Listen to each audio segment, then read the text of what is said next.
Salut à tous. Bon, le débrief du match, PSG Nice. On va se répéter, comme depuis le début de saison. Est-ce que Paris, je parle des supporters parisiens, des ultras, des fans de Paris, est-ce que cette équipe vous donne totalement confiance depuis le début de saison? Est-ce que ce match vous donne un avis encore plus certain par rapport au Barça?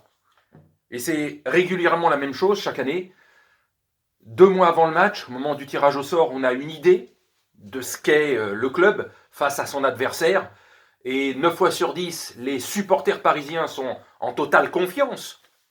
Et plus les semaines avancent, plus on se rapproche du match, moins on est certain que Paris soit si bon, si fort. Et à part la saison dernière, ils se sont toujours fait sortir. Donc à un moment donné, le pourquoi du comment, les supporters sont de moins en moins en confiance, leur donne raison, parce qu'à la fin, ils se font 7 fois sur 8 ces dernières années sortir en huitième ou en quart, et ils sont allés l'année dernière en finale. Donc là, que dire de ce match? Est-ce que ça donne plus de certitude? C'est juste factuel, c'est une réalité. Ça a été compliqué face à Lorient, ils ont perdu. La victoire 3-0 face à Nîmes, le lanterne rouge, le score est plus démonstratif que la réalité du match.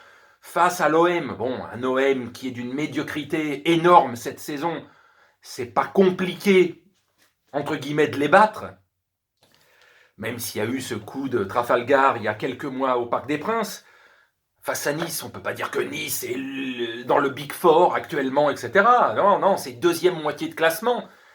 Et ça n'a pas été simple. Et Nice a eu de belles occasions, dont à l'heure de jeu, une frappasse sur la barre. Et s'est retombé juste devant la ligne sur un contre qui aurait pu coûter bonbon, quoi. Il y a eu donc victoire 2-1, on précise, 2-1. Donc le but de Draxler à la 22e minute, le centre de Kerrer, sur le point de pénalty, Icardi qui prolonge sa jambe en plongeant littéralement et qui balance le ballon sur le poteau, qui revient sur Draxler et qui marque le but à la 50e minute, parce que finalement la première mi-temps a été légèrement dominée quand même dans l'ensemble par le PSG, mais sans être transcendant. Je veux dire, c'est toujours la même façon. Je vais revenir dans la façon de jouer, de ce que je pense, de ce qui est possible de faire. 50e minute, l'égalisation de Ronny Lopez sur une énorme. Alors là, on met en avant que Kimpembe Marquinhos est nettement plus fort que la défense du Barça. Pour parler de l'affrontement du Barça, c'est une réalité. C'est beaucoup plus fort niveau défense. Si Marquinhos, le boss, commence à faire des merdes, attention à ne jamais reproduire en Ligue des Champions ce genre de conneries. Donc voilà, une erreur de dégagement, et puis le but niçois, qui n'est pas illogique dans l'ensemble. Nice a eu donc 2-3 situations assez importantes, dont cette contre-attaque sur la barre, mais à un quart d'heure de la fin, il y a le but de Keane sur un centre d'Mbappé, remise là à la Zlatan, c'est-à-dire une extension énorme d'Icardi, limite le pied à la hauteur de la tête de l'autre, boum, qui remet le ballon, et puis il n'a plus qu'à pousser à 3-4 mètres de la ligne Moïse Keane.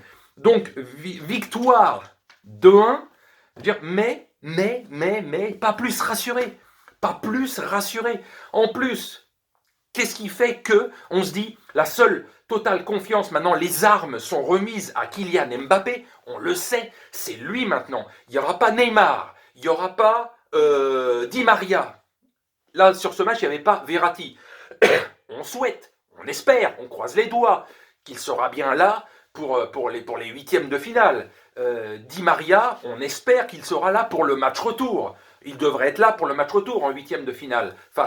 Mais au match aller, il n'y a pas Di Maria, il n'y a pas Neymar. Qui sont ces joueurs? Même si, je vous dis depuis le début de saison, c'est pas transcendant.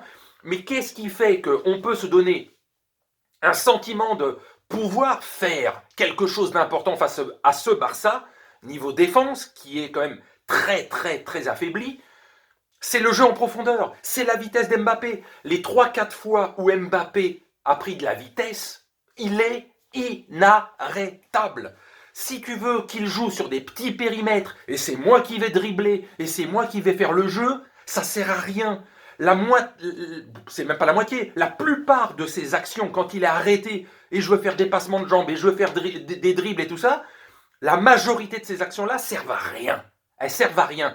C'est pour ça que le problème, c'est que tu avais ni Verratti, qui est sur les petits périmètres très forts, soit à ras de terre, soit je casse les lignes en hauteur, soit je fais une petite accélération d'une dizaine de mètres pour déstabiliser le milieu adverse et lancer en profondeur, parce que lui, il sait faire les passes en profondeur. Voilà, un Verratti, s'il est bien là, on l'espère à 100%, lors du match face au Barça, ça peut, parce que c'est sur ce jeu-là que Mbappé est le meilleur. La vitesse, t'as rien d'autre. Les petits périmètres, ok, c'est les 1-2, voilà, avec Neymar, avec Verratti, c'est ça. Mais ne tente pas des dribbles. 60 ou 70% des actions, quand on a 4-5 dans le match, t'en réussis une et t'en foires 3 ou 4. Donc je veux dribbler, je veux être Messi, je veux être Neymar. Non, t'es pas ces joueurs-là. Tu ne l'es pas. Et à chaque fois, tu t'aperçois que tu n'avances pas. Dès que tu es lancé, tu es une machine de guerre, c'est 50% de but. Et dès que tu es arrêté, là, c'est 75 à 80% de ballon qui ne va servir à rien. Quand c'est lui qui doit déclencher la situation. Donc, à bien préparer, parce que c'est là-dessus qu'il va falloir jouer. Parce que quand tu n'as pas les distributeurs de ballons à Mbappé, que sont les Verratti, mais il sera probablement là. Mais ni Neymar, ni Di Maria, l'air de rien, ils distribuent les ballons, ces joueurs-là. Ils font les passes, et c'est les passes à Mbappé. Il n'a plus qu'à recevoir le ballon. Dès que c'est lui qui doit construire, qui à l'arrêt, ça ne fonctionne quasiment jamais. Donc on espère, parce que là sinon, ça va être compliqué niveau technique. Il faut de la technique au milieu. Et là, ça manque. S'il n'y a pas, je vous dis, ni Neymar, ni Di Maria, surtout qu'il n'y ait pas en plus l'absence de Verratti, parce que là, ça va être chaud. Donc voilà, victoire, ils sont leaders, mais évidemment, en attendant que Lyon et Lille jouent, il y a de grandes chances que la première place sur l'un des deux clubs, voire les deux, repasse devant le PSG.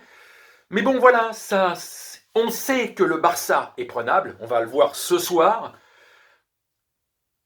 Mais, depuis le début de saison, moi, j'arrive pas à être rassuré par le PSG. Je n'arrive pas. Alors, il y a les supporters qui vont être là, mais si, mais non. Tu peux pas affirmer au jour d'aujourd'hui, oui, le PSG, vu le jeu qu'ils nous montre depuis 4 mois, 5 mois, on est certain qu'ils iront en finale de Ligue des Champions. Pas avec ce jeu-là. Regardez, Liverpool, en Angleterre, on sent depuis le début de saison que ça tourne pas rond, que ça tourne moins bien que les 2 saisons précédentes. On le voit, on le sent, semaine après semaine. Et on le voit dans les résultats, ils se plantent comme aujourd'hui ils se sont encore plantés. On le voit venir, les trucs. C'est pas une surprise quand on dit non, les clubs ne vont pas aller au bout parce qu'on sent qu'ils sont plus en difficulté que les saisons précédentes, même en championnat, face à des adversaires soi-disant un peu moins forts. Liverpool, c'est le cas. Voilà, le Barça, on le dit. On ne dit pas que le Barça va gagner la Ligue des Champions, parce qu'on sait très bien qu'il y aura 2-3 équipes dans cette Ligue des Champions qui seront plus forts que le Barça. Et c'est ce que je pense de Paris cette saison. C'est pas rassurant de ce qu'ils font depuis le début de saison, donc on peut pas être là en extase et tout ça. Et surtout s'il manque Di Maria, et il manque Neymar, et puis et qu'on nous dit mais non, mais l'un ou l'autre c'est pas grave, c'est bien sûr. Ils ont été chaque année en finale de Ligue des Champions avec ou sans ces joueurs-là. Tous les ans, ils y ont été. Sans ces joueurs-là, ils ont toujours été en finale de Ligue des Champions. Bien sûr. Donc c'est pas grave qu'ils soient pas là. Ben, bien sûr. Mais c'est pas grave. Ils passeront peut-être le Barça. Mais après, il y a l'écart, les demi. Et là, c'est pas sur un seul match, sur match aller, match retour. Donc ils vont peut-être tomber sur 2-3 clubs qui leur seront supérieurs dans la construction, dans la composition de l'équipe. Et il y a 2-3 équipes réellement qui sont, à l'heure actuelle, au moment où je vous parle, beaucoup plus forts que le PSG au niveau européen.